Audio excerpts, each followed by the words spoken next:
work, but they're points that I raised that I think were fairly well articulated, and they need to be raised because these are the issues that we're going to be dealing with no matter what happens next Tuesday. That's my main point of the show tonight.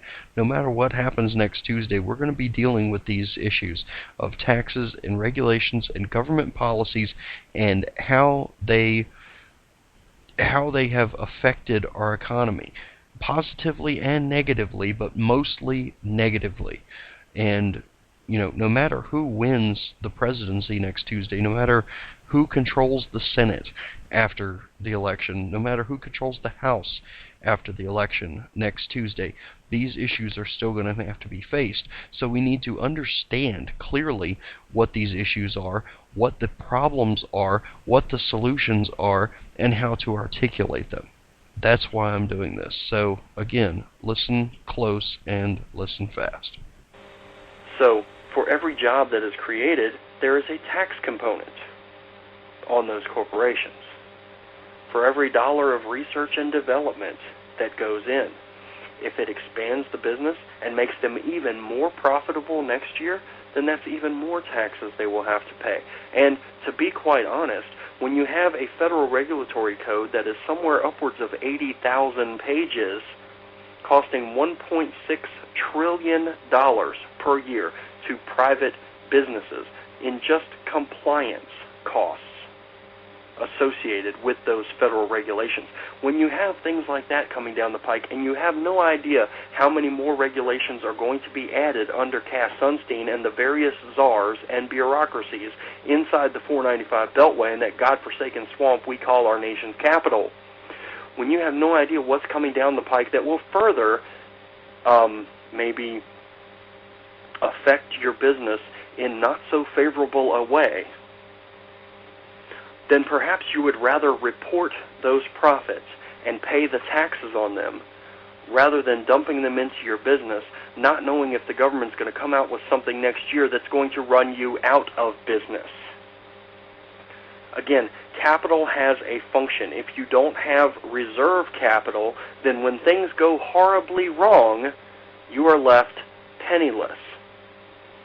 Kind of like not saving for retirement in your younger years and being forced at age 63 to choose between an $18 prescription or food. There's an opportunity cost involved. Let's see. Do I buy this house or do I buy the smaller house that I can completely afford and then some, and instead put that extra into my 401k or a Roth IRA for my retirement, because Medicare and Social Security might not be there, and even if they are, it won't be enough to sustain my life and the life of my family when I reach those latter years. So perhaps I should consider the opportunity cost and maybe put some of that money aside, just in case, I don't know, for some strange reason, the government screws up a program that they've created. I know, it's a strange concept. It's never happened before in our country where government has screwed up a social program that they've created.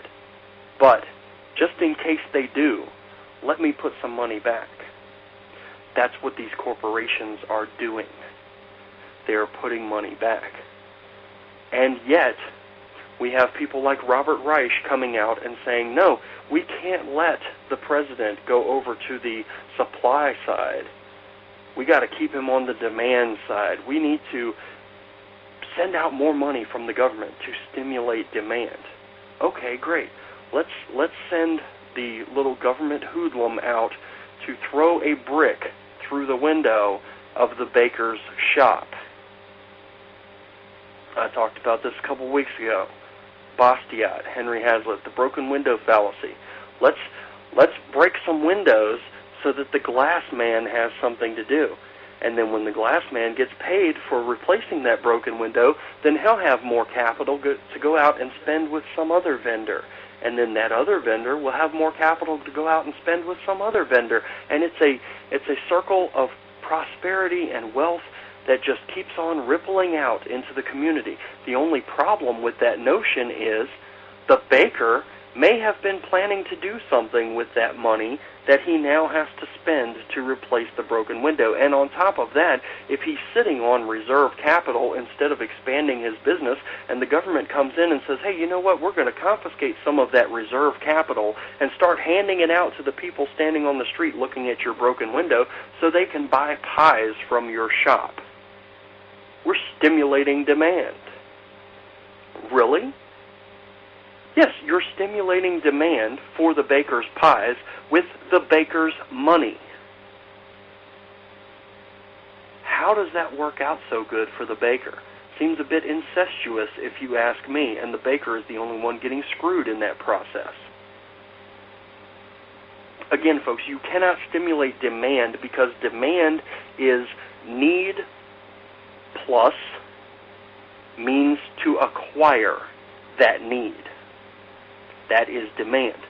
What government is trying to do, what Robert Reich is advocating, is that the government step in and replace the means to acquire with money from the baker's cash register. Now all of a sudden, the government is supporting need, not demand. And to be quite honest, folks, this is why the demand-side economic, the guys who postulate and try to prop up demand-side economics, this is why they are constantly going to be pushing a failed ideology, because demand is not enough. Demand is not going to automatically create supply. Think about, just for instance, the iPhone, the iPod, let's go back even further. Let's go back to Bill Gates and the personal computer. At one point in the history of this country, folks, there was some government wonk looking at the computer and saying, hey, you know what? There will never be a demand for more than 5 of these. Well, good thing he wasn't the government wonk that was in charge of supporting demand, because money would have never been given to support the demand for computers, because there was only ever need for 5 of them. Well, it turns out he was wrong. It turns out that Bill Gates, in his wisdom, understood, hey, you know what, there's not a demand for this, but there could be. There could be a demand for this if only this product were in the marketplace. Think about all of the infomercials that you see on late-night TV, folks. Do you have a need plus means to acquire for all of those little gadgets and gizmos that you see on those TV commercials? But wait, there's more.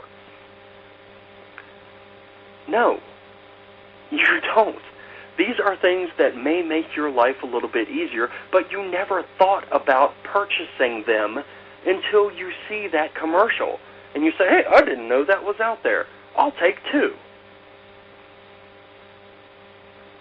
The supply enters the equation first, and demand follows. This cannot be argued. Anyway, back to, I've gone off on a tangent, but you know, these are things that we need to understand, folks. It's not rocket surgery, and it's not brain science. These are very simple equations, very simple thoughts, once you inject critical analysis into the equation.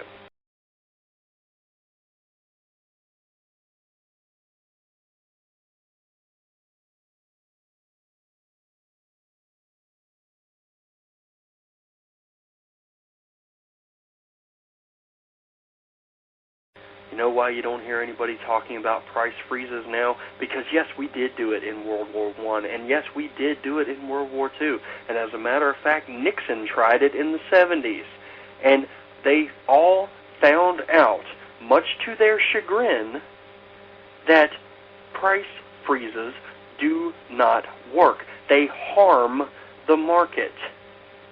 Yes, freezing prices so that corporations will pay their fair share actually hurts the consumers.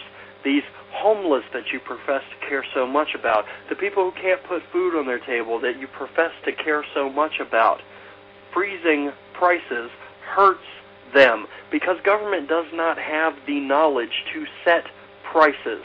How can 435 people in the House, 100 in the Senate, and 2 in the White House, and their various bureaucrats and their corollary bureaucracies, how can they possibly understand every single uptick and downtick in the market? How can they possibly understand the private motivations of 310 million people who make up American society? How can they understand all of that and possess all of that knowledge, every bit of which is necessary in order to determine where prices should be set? Prices are set by the market, supply and demand, and those set prices are temporary because the market fluctuates. When you freeze prices at a certain point, they are not allowed to move up and down with the market. And when you artificially do that, it harms everyone involved. Corporations can't charge what a product is actually worth if that dollar amount is higher or lower than the government set price fix. Nick says, "Well, that's a solution. That's a solution. Really? Really? That's a solution? How?"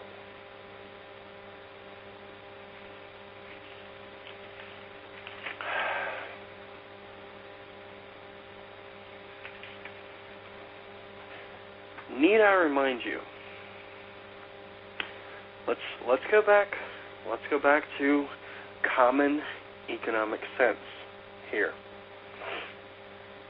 Murray Rothbard, writing at the Ludwig von Mises Institute, "Bad and discredited ideas, it seems, never die. Neither do they fade away. Instead, they keep turning up like bad pennies or Godzilla in the old Japanese movies. Price controls, that is, the fixing of prices below the market level, have been tried since ancient Rome. In the French Revolution, in its notorious law of the maximum that was responsible for most of the victims of the guillotine. In the Soviet Union, ruthlessly trying to suppress black markets. In every age, in every culture, price controls have never worked. They have always been a disaster. Why did Chiang Kai-shek lose China? The main reason is never mentioned, because he engaged in runaway inflation and then tried to suppress the results through price controls. To enforce them, he wound up shooting merchants in the public squares of Shanghai to make an example of them. He thereby lost his last shreds of support to the insurgent communist forces. A similar fate awaited the South Vietnamese regime, which began shooting merchants in the public squares of Saigon to enforce its price decrees. Is this what we want, Nick? Is this what we want, for the government to set prices and then enforce the setting of prices through cold-blooded public murder, executions of merchants who fail to follow the decrees of those who sit in their ivory tower and say this product is not worth more than thus and such? Much like the man who said there will never be a demand for more than 5 of these computer thingamabobs. Price controls didn't work in World War I when they began as selective. They didn't work in World War... Don't you notice how all of these government programs, all of these government solutions begin as selective? Well, that guy is going to have to abide by this rule. But you're okay. Every single time, folks, that government intervenes and puts their heavy hand into the marketplace and slaps those invisible handcuffs on the invisible hand of the free market. Every single time that the government